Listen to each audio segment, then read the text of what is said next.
anaknya yang kecil waktu melahirkan itu ada pilihan, bisa melahirkan di Semarang dan bisa melahirkan di Solo. Anak saya Angga mengatakan, "Pak, ini katanya sudah di USG, anak saya laki-laki. Berarti cucu Bapak nanti laki-laki.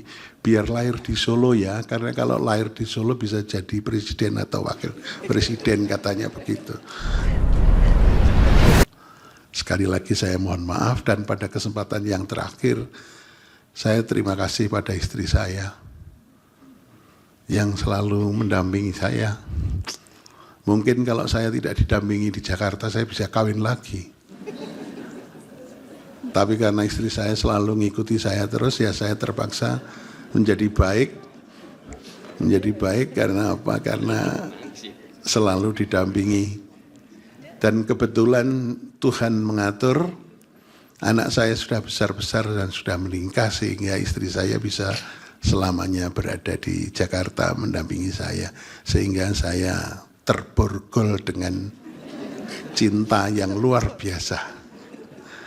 Begitu juga saya terima kasih pada anak-anak saya yang telah mendukung karier bapaknya, tidak merepotkan, tidak pernah aneh-aneh, tidak minta ini, minta itu, tapi anak-anak memilih berkarier sebagai dosen, yang sekarang yang sulung di Undip dan yang bungsu di UNS, dan dua-duanya pengen jadi dosen.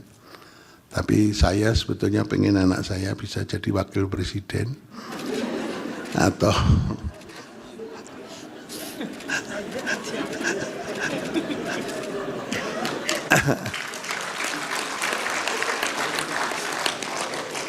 tapi tidak jadi kenyataan itu. Tapi yang lucu, anak saya yang bungsu setelah jadi dosen di UNS, anaknya yang kecil waktu melahirkan itu ada pilihan, bisa melahirkan di Semarang dan bisa melahirkan di Solo.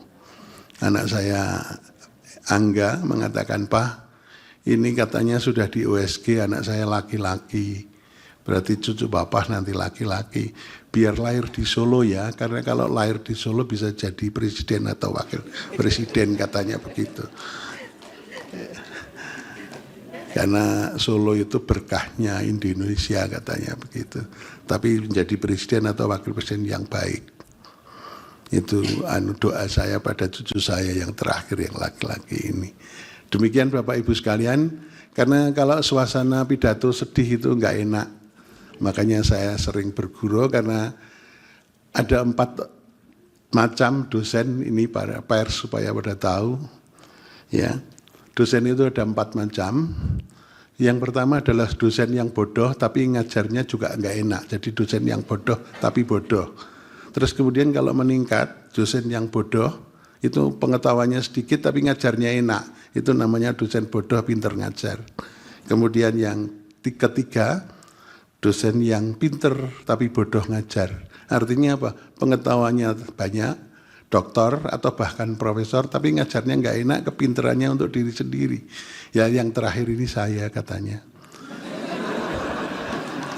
Dosen yang pinter ngajar, pengetahuannya banyak, profesor, doktor, dan ilmu pengetahuannya bisa ditransfer kepada anak didik, anak muridnya. Terima kasih, mohon maaf kurang lebihnya, karena saya juga suka enak, daripada kebablasan nggak jelas saya akhiri saja. Terima kasih. Assalamualaikum warahmatullahi wabarakatuh. Om Santi Santi Om. Yang terakhir begini, kalau naik mimbar dari sini, turunnya dari sini supaya kariernya mengalir. Jangan maju mundur nanti kariernya nggak mengalir. Siapa tahu setelah di sini saya punya jabatan lain lagi.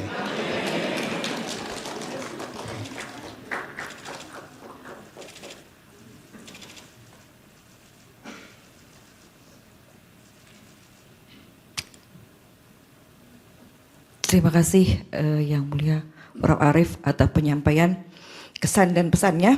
Stay updated. Info terkini masih banyak. Jangan lupa subscribe, like, dan share YouTube official OKZone. Dan selengkapnya ada di okezone.com.